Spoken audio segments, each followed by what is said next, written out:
would basically be modeling. Everything that we want to know in terms of the technical things that we will do with linear programming has sort of been covered.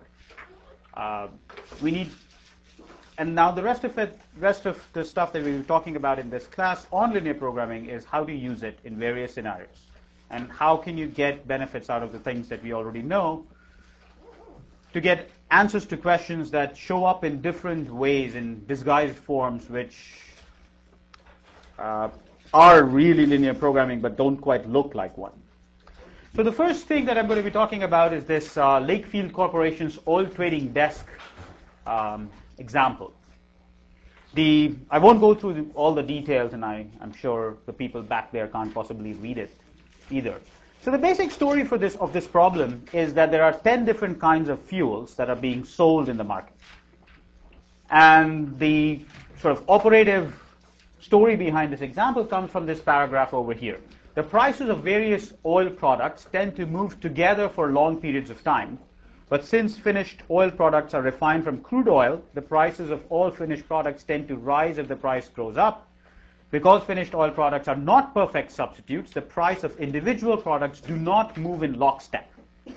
So they are correlated, but not exactly moving in aligned or they are completely synchronous. Over short periods of time, the price movement of two products can have a low correlation over short periods of time. And the idea that this trader Lisa Davies has is it possible to blend different kinds of fuel to create a blended fuel which will be acceptable to somebody wanting a particular kind of fuel but costs less than that fuel? And if that happens in the market, then you have a situation where you could make some amount of profit. You could buy the cheaper variety and sell the more expensive variety and make the difference. Over time, because everybody realizes that there is this difference, over time the prices would move such that this discrepancy in prices will not exist. But at least for short periods, you could make money by looking at these differences. And indeed, there are lots of investment houses right now who are trying to make money using this idea, short-term money. LTCM was a celebrated one, which made the wrong bets and lost out on its margins. But what is not widely publicized is that the people, Goldman Sachs, for example, bought the debt of LTCM and had the capability to hold those positions and ultimately made a lot of profit. So there are methods by which, so this is a very simple example of how you could make money using differences in prices. The other idea that this particular example introduces is that linear programming often is an approximation. One of the basic things that we are going to do, one of the basic properties of linear programming is the following. That suppose you took, the basic property that we want is the following. If you took 50%, let's say x1 is equal to 0.5 and x2 is equal to 0.5. You took 50% of fuel 1 and 50% of fuel 2.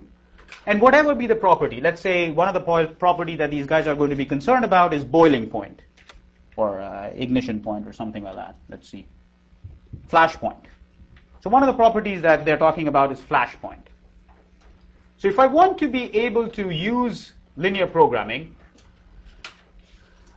I would have to say that the flash point of this blend of x1, x2 blend is equal to x1 times the flash point of fuel 1 plus x2 times the flash point of fuel 2. Everything that we do in linear programming has this property. Every linear function has this property. So anything that we can do, any constraints, any objective, whatever it is that we want to make, should have this property that if I blend them 50-50, then the flash point should be 50-50. Should be in between the flash point of the first fuel and the flash point of the second fuel. That's not true, typically. When you blend things, they don't mix linearly. This is not true. Properties do not add linearly.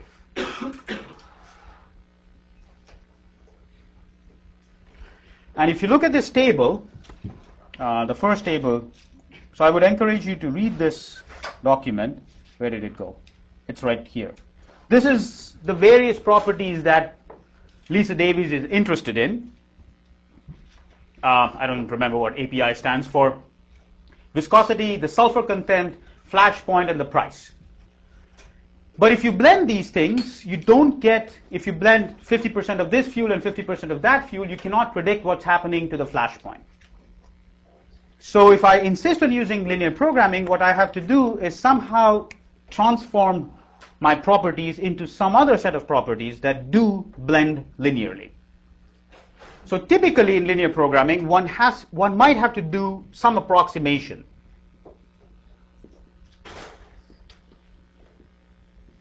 To get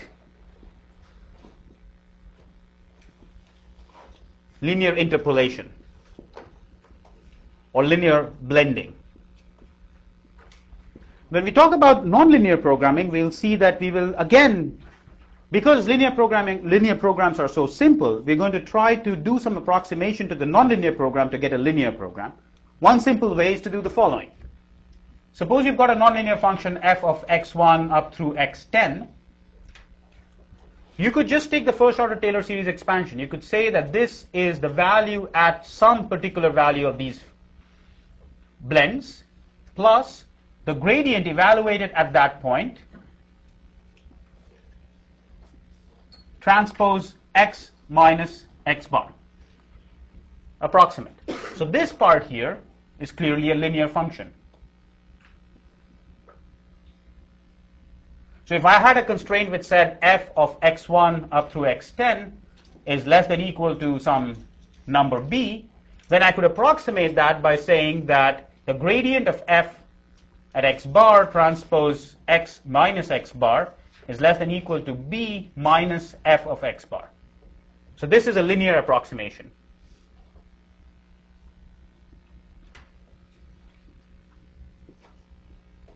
And it's quite often used. In fact, all nonlinear programming algorithms make this approximation and use it. If you're looking for a solution which is close to x bar, this is a good enough approximation. That's one possibility. The other possibility that we have used in this particular example, or not we, this particular person has used, is that you change the function itself. You just say that f of x less than equal to b can be transformed to some other function g of x less than equal to b hat, let's say, where this is linear.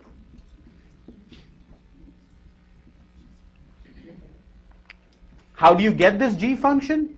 I can't give you a complete formula. In this particular case, I can tell you, just take the gradient, it will give you a linear approximation. This particular kind of approximation, you have to do based on your knowledge of the field, based on what you know about these fuel properties and so on. So in this particular case, what they have done is they have figured out how do you transform these properties so that you end up getting variables, new functions, density, linear viscosity, sulfur, linear flash, and price. Of course, price blends linearly, so you don't have to worry about that. But these were the four properties that were there in the previous table that did not blend linearly, and now they are being blended linearly. So when you look at these values, they blend. The older ones didn't. Whether g x bar indicates oh, not an x bar, sorry. I should just leave that as x. G of x less than equal to b bar. So what does this indicate? So what it indicates is that, say you wanted to make sure that the viscosity is below a certain amount. Typically, you're looking at fuels, you want them to flow. Aircraft fuel, you want it to flow much faster than some other fuel, so you want the viscosity to be low. So this would be a constraint which says that you want the viscosity to be small, but it doesn't blend linearly. So instead you get this other quantity called linear viscosity, which is a new function, g, that is a linear function, but now the b that goes with the normal viscosity has to be suitably transformed to some other b hat such that these two are equivalent. Okay? So it's one way to think about, and hopefully by the end of this course you would be convinced that the reason we want to survey a lot of optimization models is the more bags of tricks that we have in our pocket, the less approximation one might have to make. Right now, I only know linear programming. So anything that comes my way, I just want to do it by linear programming. So whatever happens, I don't know a nonlinear function, I can take a gradient and make it linear. Otherwise, I can do this transformation and make it linear. If I can't do any of these, well, at this point, I sort of throw up my hands. So right now, let's say that this has now been formed into a situation where everything blends linearly. And the question now is that, is there an arbitrage opportunity here? If you look through the case, you will find that the way these properties have been translated, lower is always good. Meaning that suppose I want to replace fuel 5. Suppose I think that fuel 5 can be made by blending other fuels. Then a person using fuel 5 would be happy if this person is given another fuel whose density is lower than 0.904, lower, and then whatever it is, linear viscosity is lower than 1.17, sulfur is less than 1, and linear flash is less than 52.5. On each dimension going lower gives you a better quality fuel. And if you sort of do the correlation, it sort of makes sense. The higher quality fuels are more expensive than the lower quality fuels. Question? You want a low flash point. They said before it was at least. Linear flash is different from the flash. So flash and linear flash is. We also want to maximize the flash and the linear flash. No, I don't. Because in the slide before, they were talking about kerosene, and they said that they define it when it's at least 100. Right. So the thing is, what this person has done is that in order to make the flash work out, they have a new nonlinear function, linear flash. It could be 1 over x, for example. So if something was good there, it's bad here. It's the same constraint. We also want to maximize it. No. For example, if you have this, suppose you wanted to say x has to be greater than or equal to b. Suppose that was the function. But now the g of x function, or let's say whatever it is, 1 over x is greater than or equal to b. If I transform this becomes x must be less than or equal to 1 over b. A nonlinear transformation could change the constraint into a different form. So I don't exactly remember what the transformation is from flash to linear flash, but at the end of the day, here, having everything low is good. And worse if you want something bigger. Okay? All right. So the question is, given this table and given this knowledge that having these low components is good, now we want to formulate a linear program to see if there is an arbitrage available here. How would we go about doing it? This is something, you've done part of this already in your homework, so let's just go through the steps of figuring out how would one do this in this particular example. Let's formulate the LP. What are you going to take your decision variables to be? All those variables in the left. Those are properties. Those are not variables. The amount of each fuel. Okay. So there are 10 variables or 12 fuels. I guess 12 is slurry, so 11 fuels. So what do we do? So you've got an x variable that has 11 components.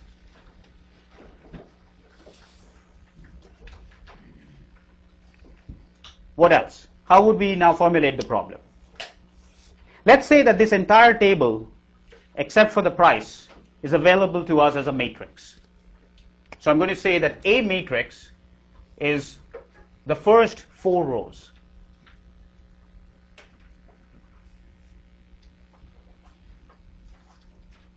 And then I have a P vector, which is the price vector.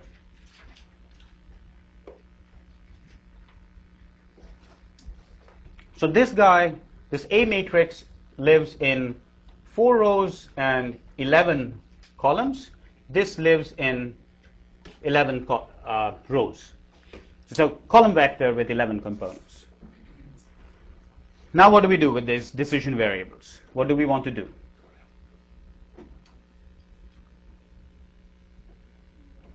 Combine them to start another fuel, find another fuel.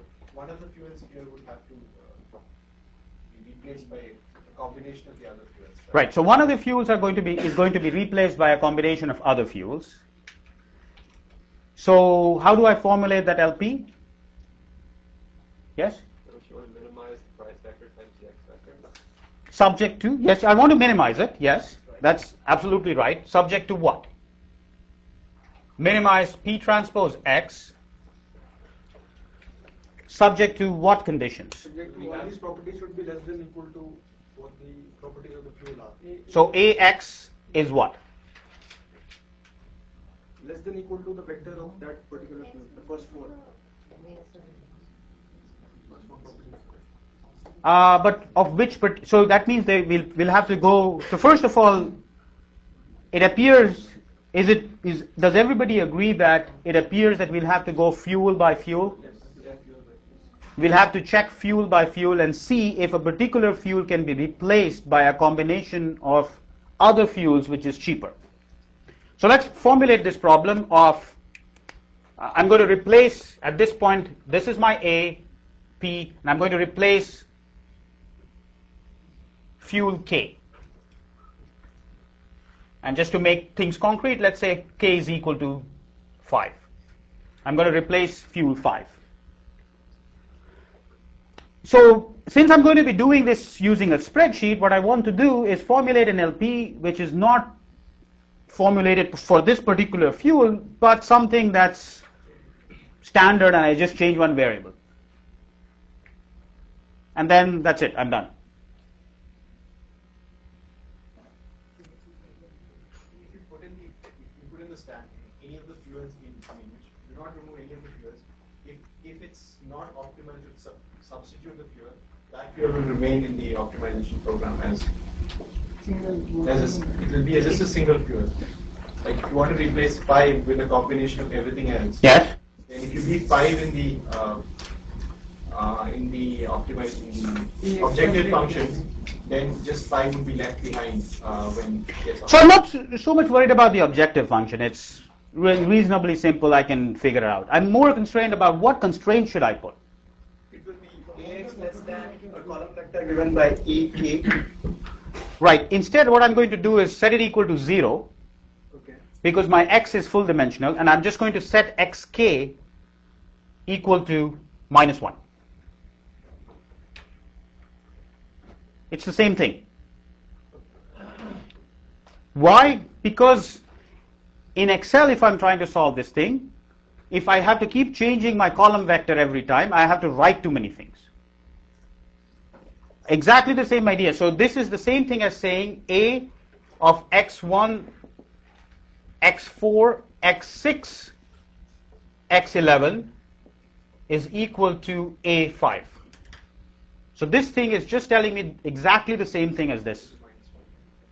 But I just want to write it that way because it just allows me easier to move things. I just have to change one cell, xk equal to -1. There I have to keep on changing the entire cell. Just a little trick. It's not a big deal. Mathematically, it doesn't make any difference. If you understood this part, that shouldn't be something that should be upset about. Oh, here's k. I'm just taking numerical value of k equal to 5, just as an example. So correspondingly, move A5 out of here.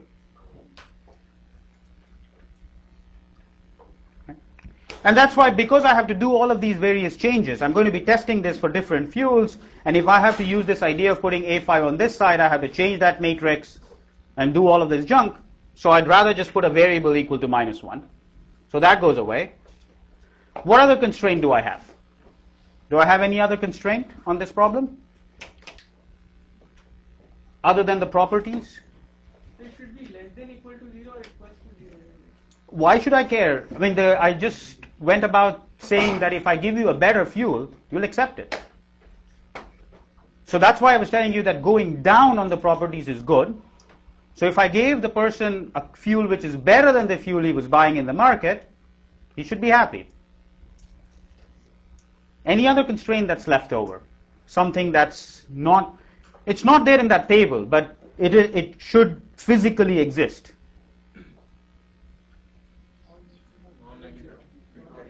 Yeah, x is not negative. What else? Well, I can't make x non-negative. It's a problem. Yes, somebody said something. It should all add up to 1.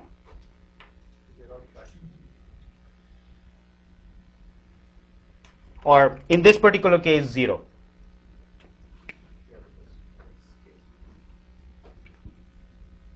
So this boldface 1 is basically a vector with all 1s. So I'm adding up all the x's, and they better be equal to 0, meaning that I get equal volumes. I get I'm trying to replace 1 unit of fuel K, and I give you 1 gallon of the blended material. I'm not giving you more than what, or less than what you wanted. So this particular constraint here, it might look a little odd. All it's saying is that if you add up x1 plus x2 plus so on up to xk minus 1 plus xk plus 2 plus 1 all the way up to xn, that better equal to 1. That's all it's saying. No, but I took xk equal to minus 1. So it's equal to 0. It's that's just a trick so that I don't have to keep rewriting things. Okay? So, but in the final blend, yes. to completely remove the particular fuel from that particular blend. Yes. So that you are substituting. Yes. Why is that necessary? Can't we keep a small? Yeah, do whatever you want. If one thing is cheaper than the other, why would you even want to keep a smaller amount of the other one? You will completely replace it. So by that logic, I mean, if we are removing fuel price, yes. there are more expensive fuels that we are also substituting to get certain properties in place. Sure. It means that you may not be able to get an arbitrage. It's possible. Yeah. It's possible. So far, we have not tried to figure out whether there is an arbitrage or not. That's okay. But yeah. By this, if we place xk equal to minus 1, yes. are we removing the possibility of there being an amount of xk itself in the final blend? Okay, so the question is that by doing this, what have I limited myself? So what I have limited myself is I'm trying to replace fuel K with a blend of the other guys. Now, if you're going to argue that fuel K also exists in the same blend, then renormalize everything. So then it's not going to make any difference. The objection that you should be raising is that why not replace some other fuel, and that basically boils down to I have to check this for all the 11 possible fuels to see if there is an arbitrage available. All right, so we formulated this problem. When? Yes, question? When we do the PTX, yes? we don't, why do we put the price of XK? Okay. From the point of view of trying to mathematically formulate it, I don't have to need it. I don't need it. But there are two things. Since I'm going to mechanically want to check these 11 of them one after the other, I don't want to I don't want to formulate something here whose structure changes depending upon which fuel I'm checking. So I just want to be able to set a particular cell's value equal to minus 1, and that's it. It's an issue of trying to use a solver rather than formulating the problem. Okay? So when is there an arbitrage? So if I solve this problem, say I go and solve this problem, under what condition? Question. Okay. Under what condition would I find an arbitrage? When the objective function is negative, right? Negative or positive? It would be solution exists. Solution exists.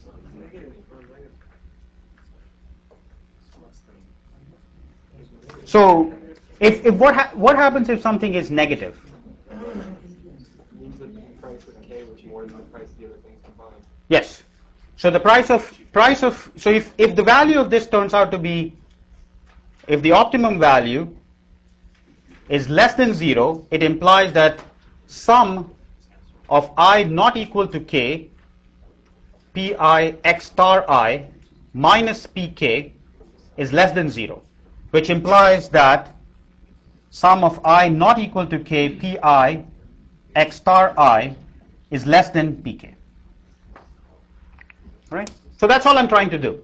If I solve this optimization problem, these lights are fused, or what's the story? Okay. So I'll solve this optimization problem, and the way I'm going to do it is go one by one by one. check for various fuels, and at some point, if I find that the objective value is less than 0, I'll stop and say this is an arbitrage. All right? Any questions on this formulation? Once you do the linearization, the formulation is pretty trivial. It looks more confusing in the way I formulated it than it actually is. And the only reason that I formulated it this way is because I want to be able to check for various fuels very quickly in solver. If you had the ability to use some other solver which you could very quickly update the matrix A and the vector P on the right hand side, then you don't have to use this formulation. Right? Any questions? Okay, so here's what the spreadsheet looks like.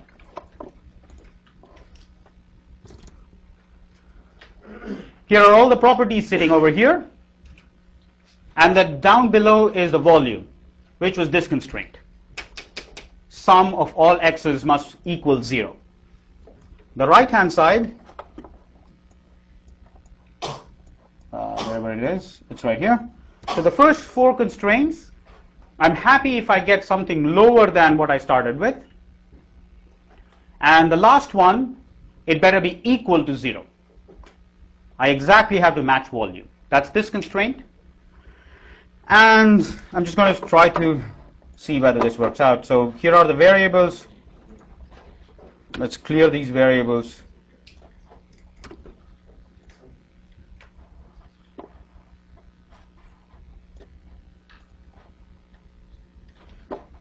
And if you go to solver, you're trying to minimize this cell. And instead of, and what I'm doing here is that I'm going to select out some cell. I'm going to say I'm going to replace fuel 5. So I'm going to set fuel 5 equal to -1. And then in my solver, I'm not going to allow that cell to change up to E4. And what's going on?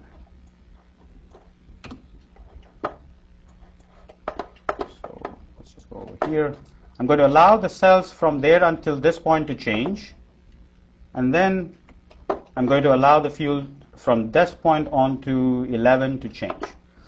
So the other little trick that I wanted to show you in Excel was that these changing cells don't need to be contiguous. You can move them around. So here I'm saying that fuel 5, I'm going to set its value equal to -1, and I'm not allowing that cell to be changed. Everything else can be changed, and the constraints remain the same. And let's go to the options. Linear model has been accepted, non-negative has been accepted. So you solve it, and you end up getting minus 0.913. What happened?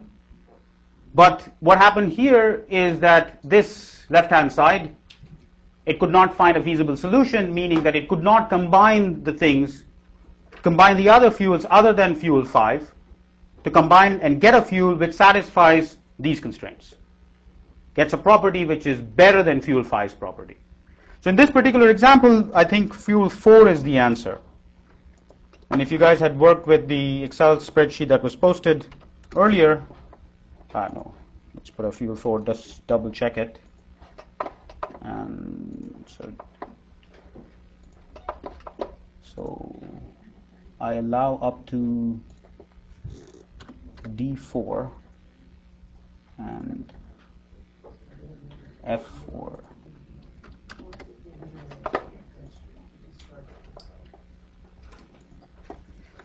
So this is what you end up getting. You end up getting minus 0.482, and you end up, if you look at the answer report, you'll get a better, let's solve it again. Let's look at the answer report.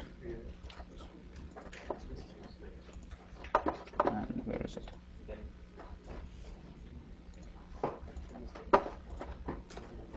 So the combination of the fuels is 0.411 of fuel 8 and 0.584 of fuel 10. That combined together will give you a replacement for fuel 4, which is cheaper. All right? Any questions on this? What? There's a small value. Oh, fuel 3, yes. So I guess if you add them up, it probably doesn't combine. So I missed that fuel 3. So the thing that this particular problem is fairly simple. You should read it. The main ideas that I want you to take away from here is that, one, sometimes you might have to work a little bit to get a linear program, either through gradient approximation or through some nonlinear change of variables. Two, once you've gotten a linear program and you're constrained to use an optimization package, I'll come to it in a moment, like Solver, you might have to think a little bit before plugging the linear program into Solver. Just think and structure the program keeping the constraints of the solver in mind. This formulation could have been written in several different ways, but trying to check whether the optimality exists or not might be more or less cumbersome. Not difficult, but cumbersome, depending upon how you formulate things. And finally, what else? Oh, finally, formally, this particular kind of model are called blending linear programs because they blend objectives. Yes? On the volume constraint, it says non-binding, but the slack is shown as 0. Because the thing is that these guys end up not differentiating between 10 to the minus 14 and 0.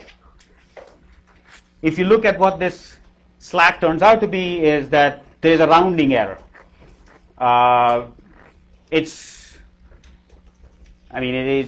just a case of very bad data management on Solver's part.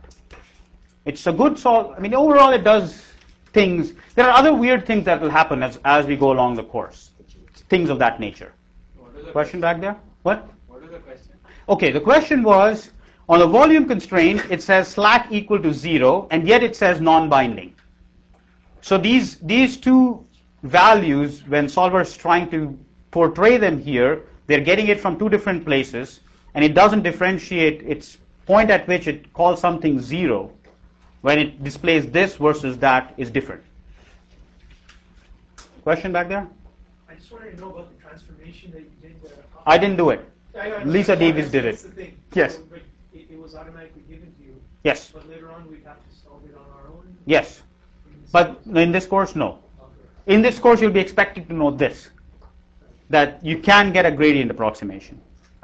In this course, no. For now, you only know how to do linear programming. As you go further, you will be expected to know more, but right now, somebody has to give you this thing so that it becomes linear.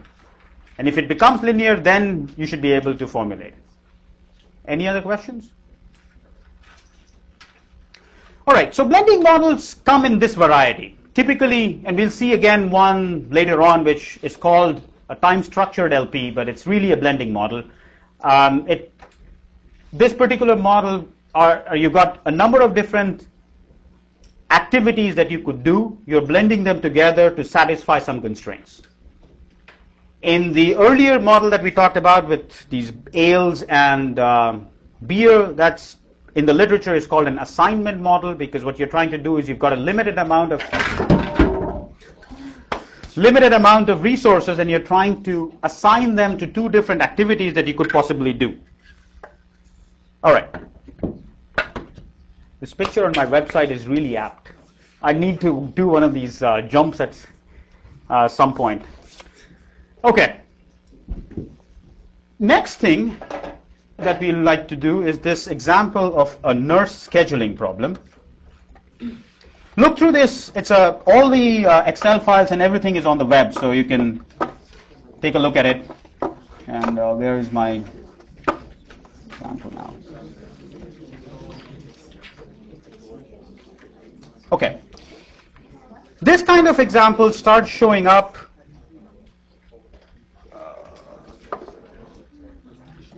Okay. So here's another type of example where you want to use linear programming, but it causes sometimes a little bit of an inconvenience. And the whole idea behind showing this problem is how do you formulate things. So there's a hospital that wants to schedule weekly shift for its nurses. The demand on day J is DJ. So we're looking at a weekly setup.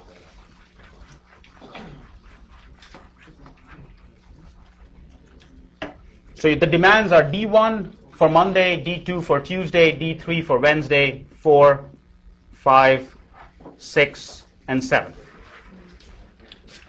So those are the demands that are given, and the other constraint that you have is that every nurse works for 5 consecutive days, and then this nurse must get 2 days off. So the natural thing would be to look at the natural set of variables one would want to look at would be Yj, the number of nurses working on day j. And let's say he wants to minimize the sum of nurses. So minimize number of nurses.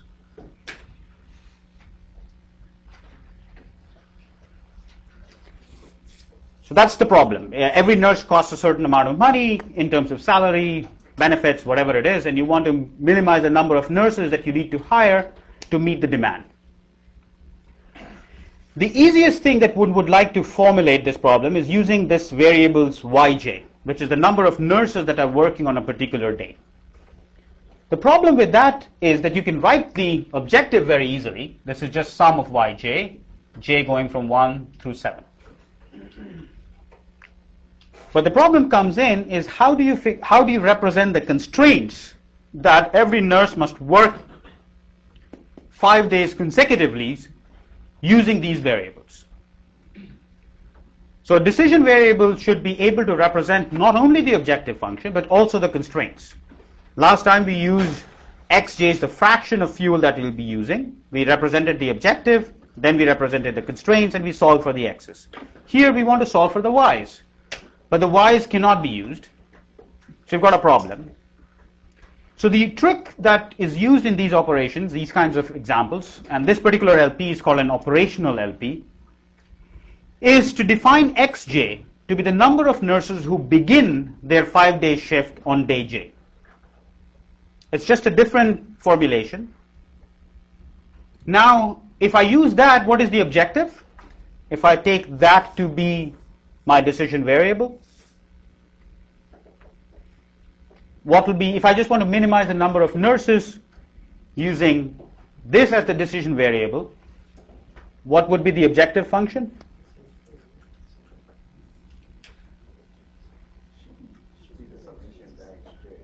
Should be the summation of xj. Every nurse begins on a particular day. So there is no double counting if you just sum up xj's. So the objective is sum of xj's.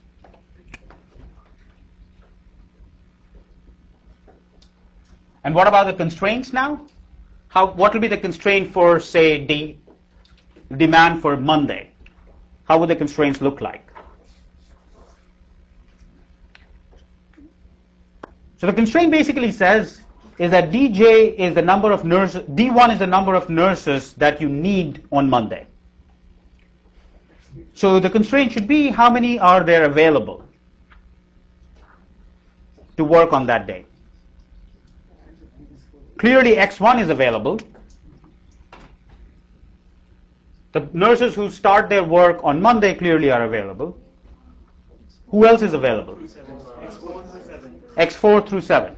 So 2 is not available, 3 is not available, 4 plus x5 plus x6 plus x7, and that has to be greater than or equal to d1.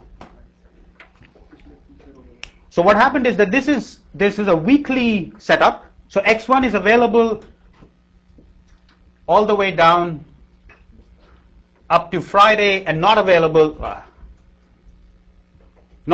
on Saturday and Sunday. x2 starts here.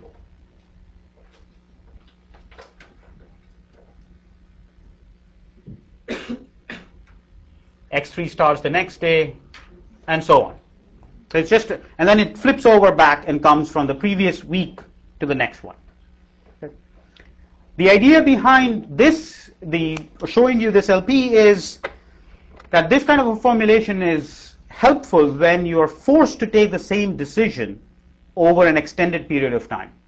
So the decision here, you're forced to take a nurse and use that nurse for 5 days continuously. You cannot say you work on Monday and then come back on Wednesday and then come back again on Friday. That's not allowed. So somehow you have to reflect that constraint in the decision variables that you choose. When can this show up? This shows up in this kind of problem. It shows up in scheduling when you're trying to use a machine and you have to use the machine for a certain period of time. I personally have not seen any kind of trading applications for this, but one could conceive of this thing in an execution problem where you have a certain block of shares to sell and you have to sell a fixed amount on a particular set of days because you don't want to impact the market or give a signal and so on. But I've never seen an application of that. But keep in mind that this kind of thing shows up when you have time constraints, when you want to, you're not allowed to change your decision over a fixed period of time. Okay, on to the next model.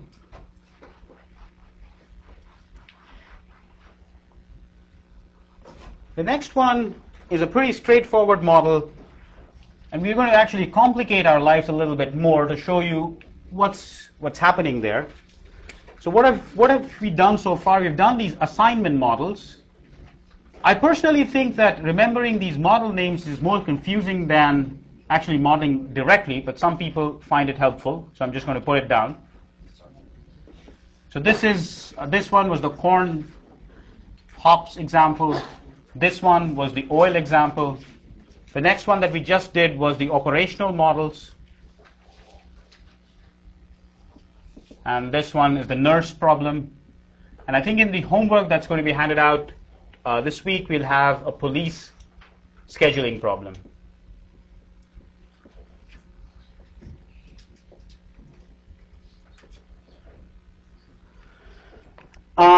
Then what you have is something that generically are called network models. We typically look at we will not look at network models in great detail. If you were taking a straight out LP course, you would see a lot more network models because network flows is a very special kind of LP that can be solved much faster than other LPs. Fortunately for us, we don't care about how fast this can be solved. I just have to click a button in Solver and it gives me the answer. I don't really have to code. So, but I want to only look at models that have relevance. So this kind of models, the application that we will have will typically be time-phased models. So there is a cash flow that happens over time, and there is stuff that's coming in from previous time interval to the next time interval and so on, and it's convenient to put them into a network. All right, here's the next problem. It's a short-term financing problem. So what this company has is it's got a situation where these are the cash flows that it expects to look at over the next 6 months, or the 6 months starting from January. A minus means that this company, it's a liability for the company, it has to pay it out. A plus means that it's an incoming cash flow, so it's an income for the company. And what it wants to do is try to maximize the net cash holdings at the end of June, and what it has available to it is credit line up to 100,000 at the interest of 1%. It can issue a 90-day commercial paper bearing a total interest of 2%. So at the end of the 90 days, you have to pay 2% interest on whatever you generated by giving this debt.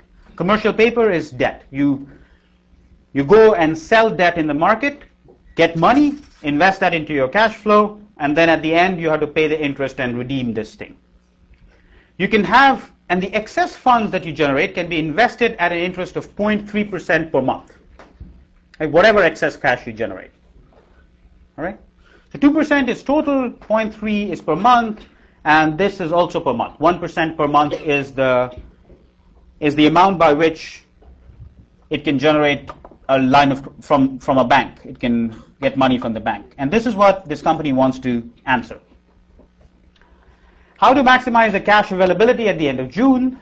What interest payments does it need to make? Is it economical to use the line of credit? If so, when and by how much? And as always, this company is not very sure about things, and so you've got the scenario analysis that's going on at the bottom. If the liability in January was 200 instead of 150, what would happen to the solution? How would the solution change? What if the credit line was available, it shouldn't be 200 but 200,000. Everything is units of 1,000 here. What if the credit line was increased to 200,000? Would it change your solution in any way? The liability in January, the 150 that you see, is because of a purchase of a machine. It's doing something, producing something. And the vendor allows part or all the payment to be made in June at an interest of 3%. Total interest of 3%. You could defer payment until June with an interest of 3%. Is this offer profitable? And finally, suppose they wanted to, instead of looking at the 90-day paper, have a 60-day paper. At what interest rate would this be profitable? At all? Would it be profitable at all or not, or what can you do? So that's the problem that we want to solve, and we want to do that using LPs. So clearly, if you look at this scenario analysis bit, one would hope one can answer many of these things using sensitivity analysis. So what we are going to try to do is formulate the problem just looking at the first set of questions, and then look at the optimum solution, look at sensitivity analysis to see whether one can make any judgment about all of this stuff. All right? Okay. So how do we formulate this problem? What are the variables that one needs to use?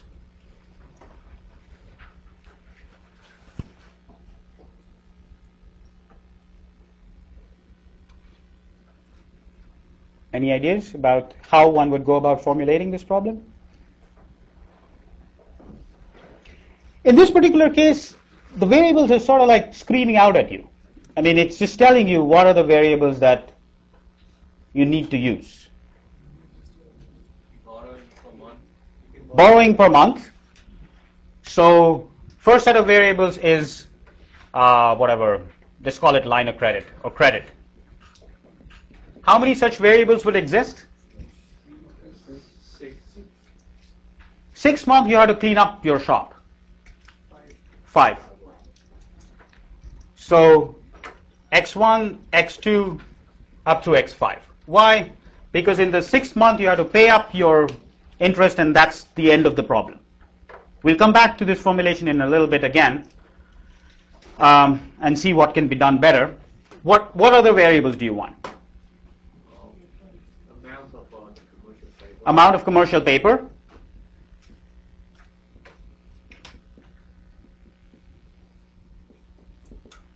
How many variables would that be? 3. Y1, Y2, Y3. What else?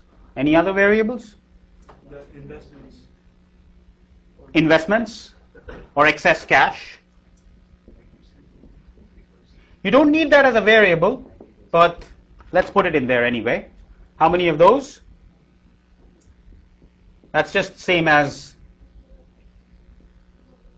there are 5 of them because the last time you get an opportunity to invest cash is at May, end of May. Okay, so those are my variables. Now what do I want to do? Actually, what I'm going to do another thing, I'm going to put in another variable. That's just going to say cash position at end of June. Let's just call it V. It's again, the Z variables and the V variable are just extra variables. You don't need them. You can solve for them in terms of the other variables, but it just makes modeling convenient. All right. So using these variables, what do I want to formulate? Let's formulate the problem. I just want to maximize V. So the objective is clear. I want to maximize the cash position that I have at the end of June. What constraints do I have? The constraints are with respect to each month, so let's just write it out. What's the constraint for January?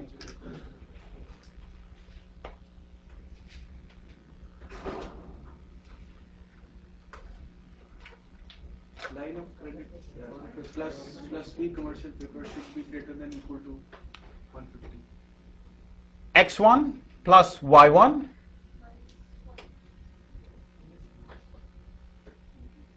What else? minus Z1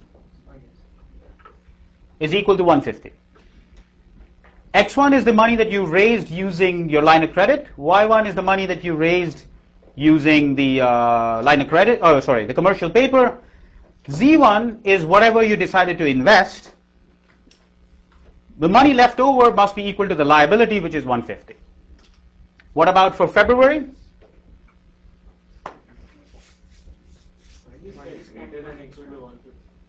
No, it won't be greater than equal to 150 because all the slack has been pulled up in Z1.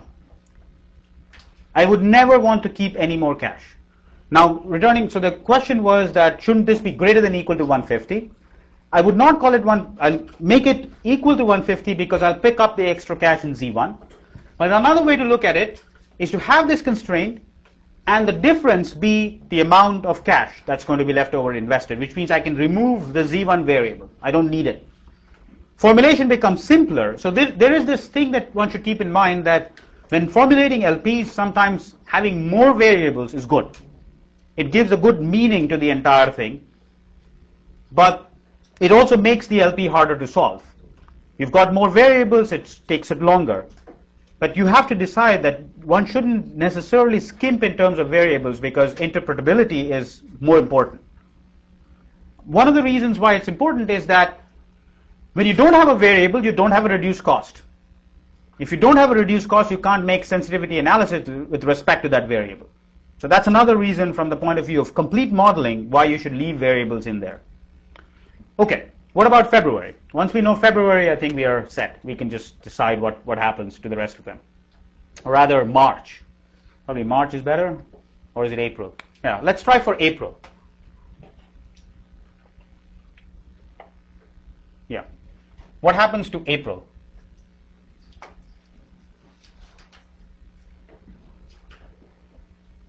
What are the constraints that are available in April? April is month 4. So you raise money X4, and what else?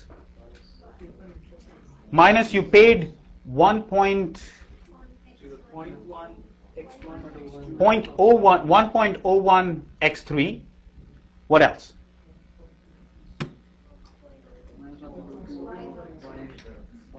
Minus 1.02 Y1 plus Y3 doesn't exist, Y4 doesn't exist, so that goes away. Minus Z4 must equal what? 200.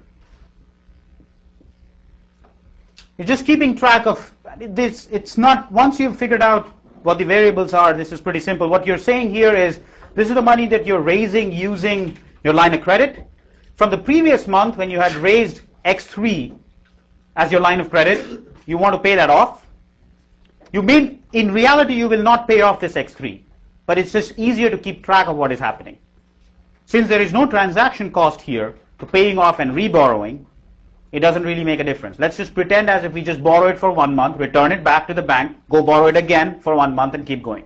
In the homework that will be assigned on Thursday, there will be transaction cost to moving money back and forth, and then you'll have to figure out how do you do this. So here, we're pretending as if we go back to the bank, return it, come back, borrow another one. This one, you're basically paying off commercial paper. You raised money here. At the end of 3 months, you have to pay back the people from whom you borrowed the money, and that's what that is. This is just the excess cash, and that should equal the liability. All right? Now, the reason why we sometimes think of this as a network model is you can also think of these problems as coming from time. So there is a time index for everything. Here is 1, time 2. Let's put the 1s and 2s in the ovals in there. 1, 2, 3, 4. There is a certain demand at this point. This is a demand of 150. That's a flow that's getting out. There's a flow of 100 here. There's a flow of minus 200. A flow of minus 200 means cash is actually coming in. There's a flow of 200 here. And so on. You have X5 and X6. And I don't know what the flows here are. minus 50, and minus 100. And then what you do is you've got flows coming in, which is x1. From here, there's a flow which comes in, which is y1. And then what you do is, from here, there is from this particular, so there's another flow that comes in here, which is x2. But then the flow that goes out of here is equal to minus 1.01 x1, and so on. So you can represent anything that's happening over here as a flow on this network. Here is Z1. It comes out of this node and appears back into that node. Here is Z2, Z3, and so on. How about Y2 in the second one? Yeah, there is Y2. I didn't put all of them here. There is Y2 here. There's Y3 here. And there's X3 here. And so on. So you can pretend, yes? We haven't factored in the 0.3% interest on the excess funds. Oh, yes. So that's absolutely right. So what you want here is plus 1.03 Z3 minus Z4. 1.003.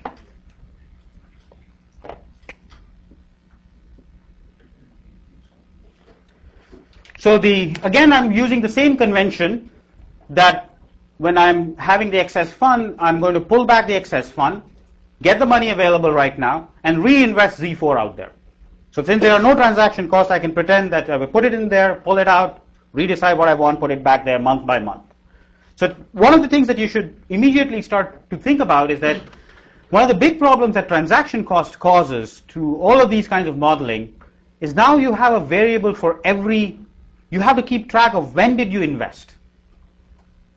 Try another thing that causes these problems, and which is actually pretty huge right now, is tax implications.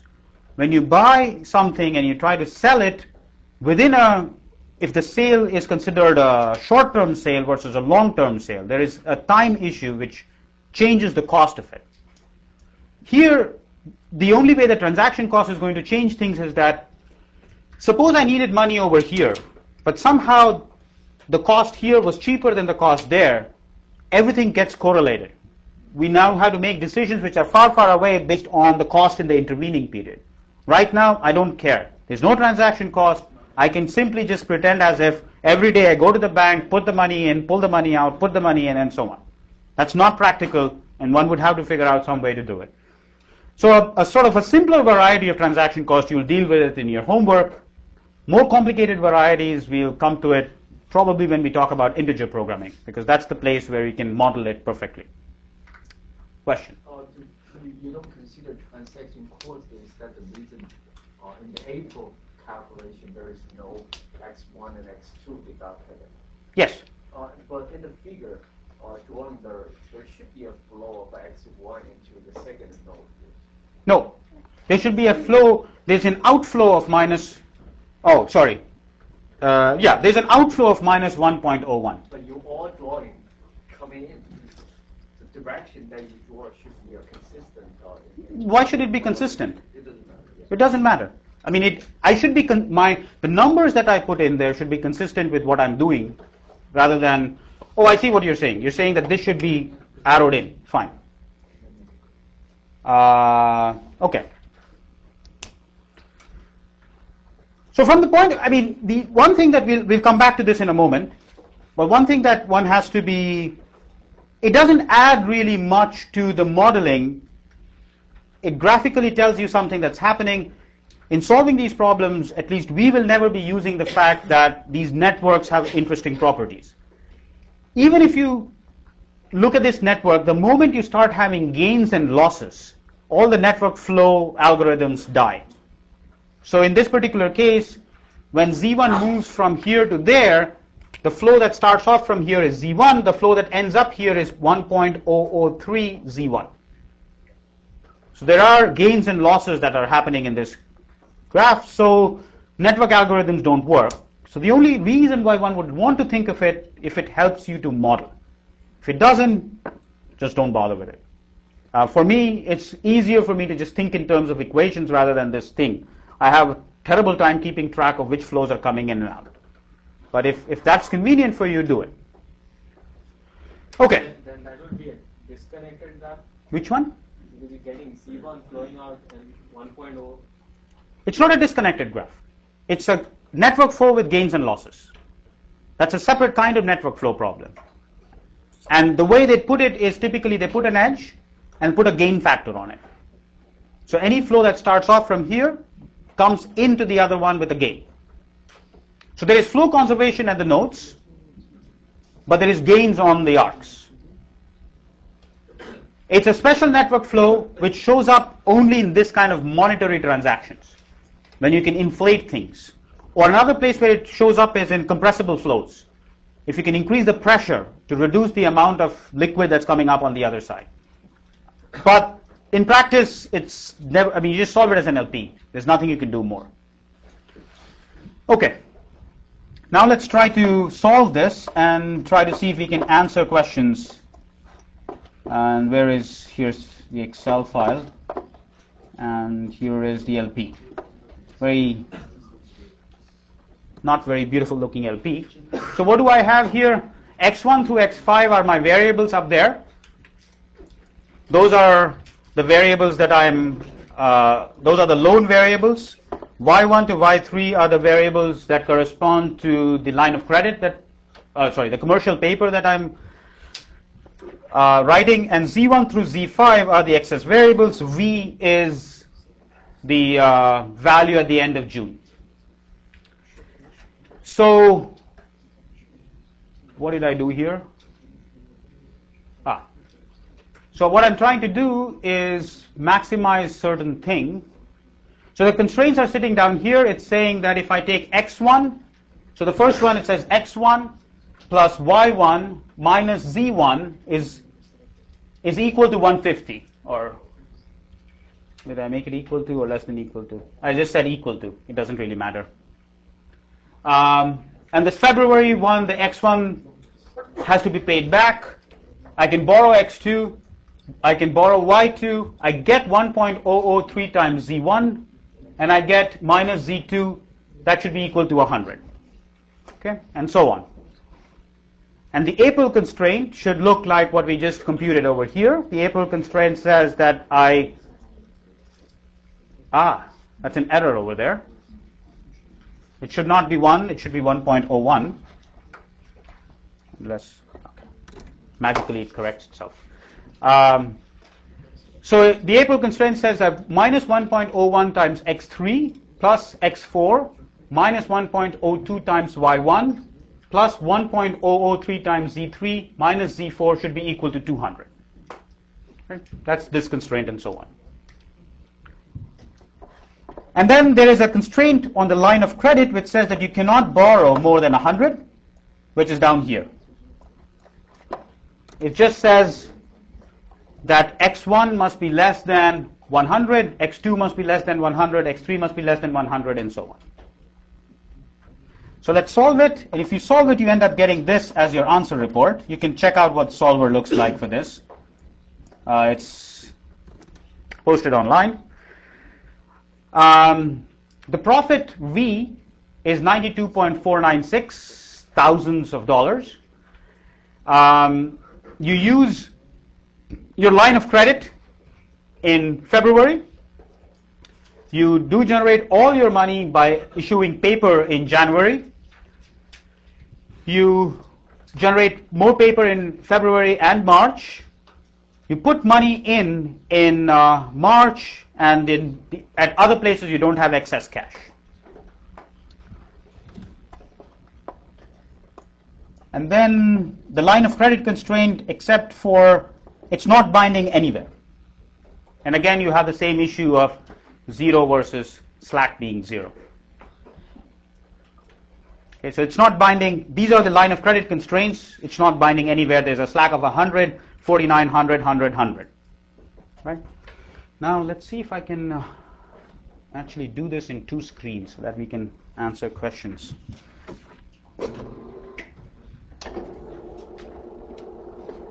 I probably can't do it. No. Let's turn this off.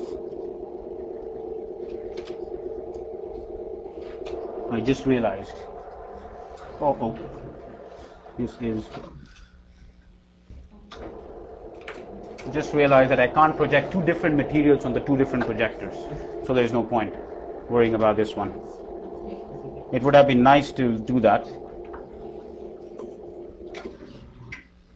Okay, so let's keep flipping over. Let's look at what are the questions that we wanted to answer, and then we'll go back to the sensitivity report. So the first three questions, we can just look at the answer and get it.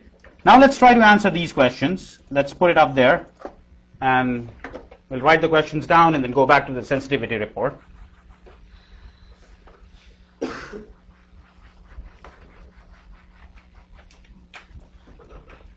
So the first question is, what happens to if the liability in January is 200? So Jan goes from 150 to 200. The next question is, what if the credit line goes from 100 to 200,000? The next is liability paid in June with 3% interest, and finally 60-day paper. What about 60-day paper? Okay.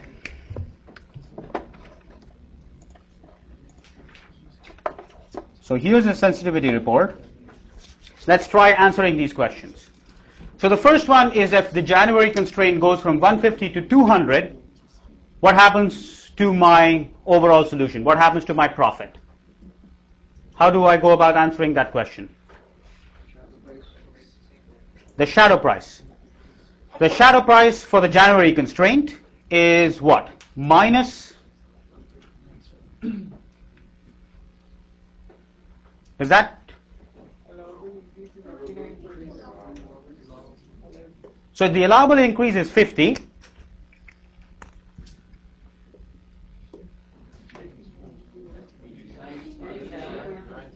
What? No. Meaning that what I meant was here. So 50. So the change in objective, is 50. So delta in right-hand side is equal to plus 50, which is less than 89 point whatever. And therefore I can use dual variables.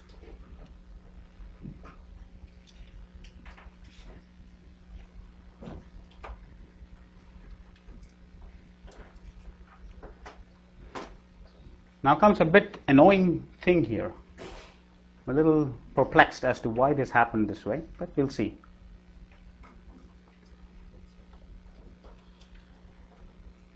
So if I look at these constraints,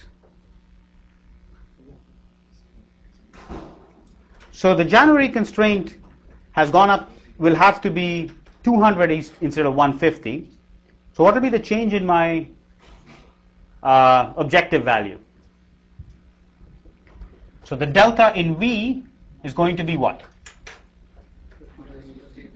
50 times minus 1.03 something.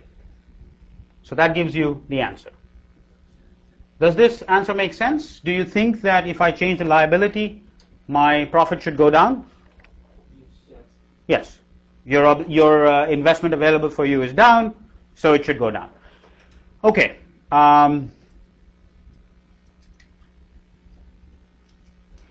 What about the next question? What if the credit line goes up from 100 to 200?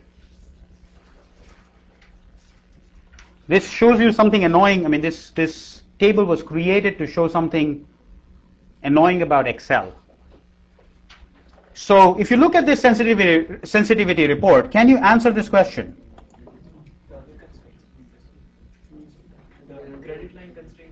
The credit line constraints are not there. Why are they not there?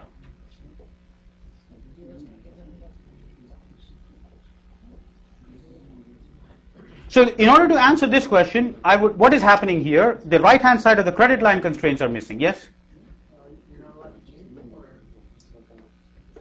You're allowed to change them.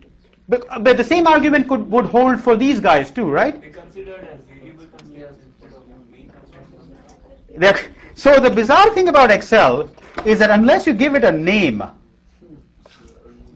it will not show you a sensitivity report. So these guys had January, February, March, April, May, June. It will show you a sensitivity report. Unless you name it, it won't show you.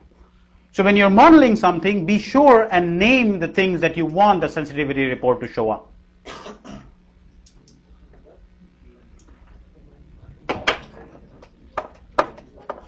Anyhow, just let's look back into the answer report. Looking at the answer report, can we figure out that what will happen to this question? Even without the sensitivity report? What happens? What will be the story here? Would it make any difference? No. Why? None of them are binding. You're never using even 100, so nothing happens. So this goes over there, nothing happens. What about the next one?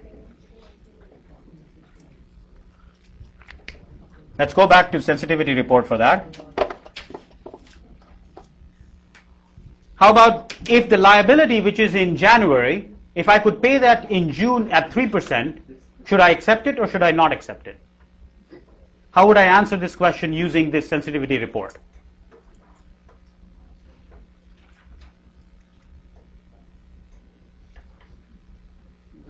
For January, it will turn to 0 or? Yes. Actually, the problem clearly says that it's partially you can make a partial payment in January and then make a partial payment in June. But for linear programs, it's a bang thing. Either that's good or this is good. So if it's profitable for you, strictly profitable for you to start moving funds away from January into June, then you move all of it. Because there is nothing stopping you. There is no nonlinearity. There is no increase in cost, nothing. So you might as well just check whether moving the entire 150 to June is good or bad. So what happens? How do I check this now? We don't know if we can move the entire 150 to June because the allowable increase in June is just 92. Right? That's one problem. What's the other problem? So in order to answer this question, one issue is that if I move the entire 150 over to June, it's not in the allowable increase range. What else is happening? There's another thing that goes wrong in doing this analysis, which is not allowed by sensitivity analysis, or at least not allowed by this way of doing sensitivity analysis. You can't change two things. You can't change two things at the same time, because you are reducing January and increasing June. And therefore, this report can only give you an idea of whether it makes sense or not. It will not be able to give you exactly what is the answer going to be. You can't trust it. You cannot say that this is going to be the answer that you're going to get. So let's do an epsilon thing. Suppose we move an epsilon amount away from January to June. Would it help us? So suppose epsilon amount moves from January to June. What happens to the change in value? What is delta V? So the liability in January decreases, so it becomes minus epsilon times its dual variable, which is 1.03, whatever it is, minus 1.037. And then what happens to June? So June, the liability goes up by what? Minus 1 into 1.03 epsilon. Right, so it becomes 1.03 because you have to pay 3% extra for moving the liability down, and whatever is the dual variable, minus 1. And by looking at it, you gain. Right, because, times minus 1 in the bracket. So this is 1.037, that's 1.03, and therefore there is a gain in moving liability.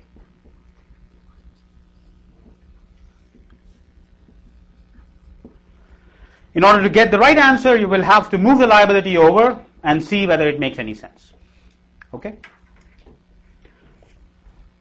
What about the next one? Using this report, can I figure out what happens to the 60-day line of credit?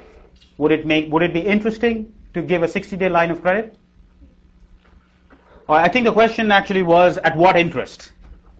I think the question was at what interest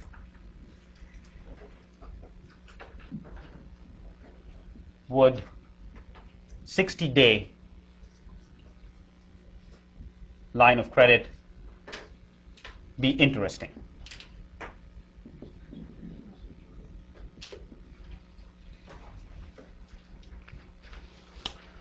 How would we answer this question using the report that we have, or reports that we have? We have two reports, an answer report and a sensitivity report.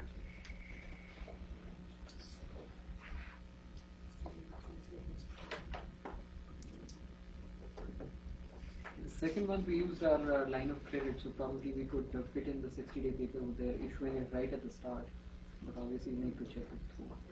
Right, so let's say, okay, to answer this question, one cannot answer the question, again, just like the arbitrage example, you cannot simply just solve one problem to answer it. You'll have to go month by month. So let's say that, would it be interesting to issue it in February? At what interest rate would 60-day line of credit be interesting in February? How would I answer this question? Made it concrete now. At what interest rate would I start releasing a 60-day line of credit? Or 60-day commercial paper, sorry, not line of credit. How would I formulate this problem in order to use these reports? We did this in the morning by looking at this. What is this? This is an extra product. In the morning, we said, well, you had beer, ale, and light beer. Here, you have a bunch of things. You can either invest, or borrow, or give commercial paper. This is a new product that you're introducing into the midst of my LP. I want to figure out, when would this be interesting? So what do I do to check it? It's less than 3% per month. The shadow price for February. But remember what happens. The shadow price for February is, so in this case again, it's not going to just affect one constraint. If you have to repay it back in 60 days. So here's what is happening. In February, suppose you raise a delta amount from 60-day paper. Suppose you give out delta amounts of the 60-day paper and you get yourself delta dollars. What does this do? This, hopefully in February we have a liability. Otherwise this has absolutely no meaning. Where is my... There is a liability, right? Okay. So this means that my liability drops by an amount delta. The liability that I have to cover using the products that I put into my LP, that liability drops by an amount delta because I've covered that using the 60-day paper. Now this 60-day paper gets due back in April, like February, March, April, or is it May? May. It comes due in May. So in May, what happens? My liability goes up by 1 plus R times delta. So this liability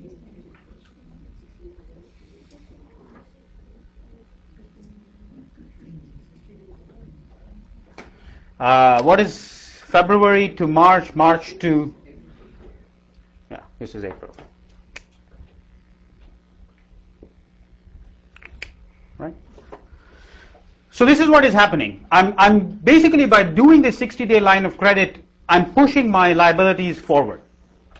I'm reducing my liability by an amount delta in February, but increasing my liability by an amount 1 plus R delta in April. So what is my change in objective? It's equal to minus delta times the dual variable in February, which is minus 1.03, whatever it was, 02, plus the change in liability in April is 1 plus R times delta times its dual variable, which is minus 1.017. So what should be R? Just staring at it, would it at all be interesting in February?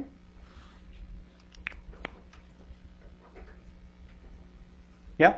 We have to consider another fact that because you have a 60 days of paper, Yeah. you don't have the 90 days paper anymore. No, we are having the 90-day paper already. This is in addition. All right. This is in addition to the 90-day paper.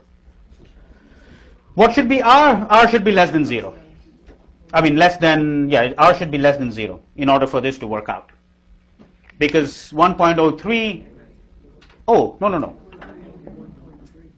So this will turn out to be, this has to be strictly positive or greater than equal to 0, which implies that 1 plus R must be less than equal to 1.0302 divided by 1.017. And from there you can get what R should be. Minus 1, or R is less than equal to this thing, minus 1. Questions back there? Did you have a question back there? So but in present value terms, this would have made a difference, right? Yes.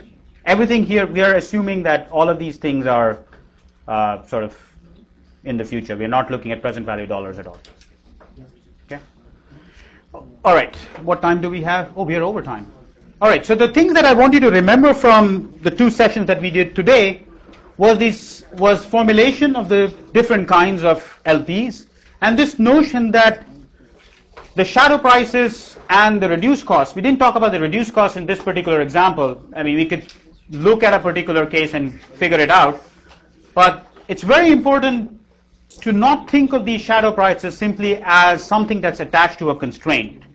It does have a lot of different things that you can do with these shadow prices. If you think of them as sort of the rate of change or a partial derivative with respect to the right-hand side. You can mix things, you can put in new products. All of these things can be done by constructing a new dual. Anything that we talked about in the morning when somebody suggested that you should construct a new dual.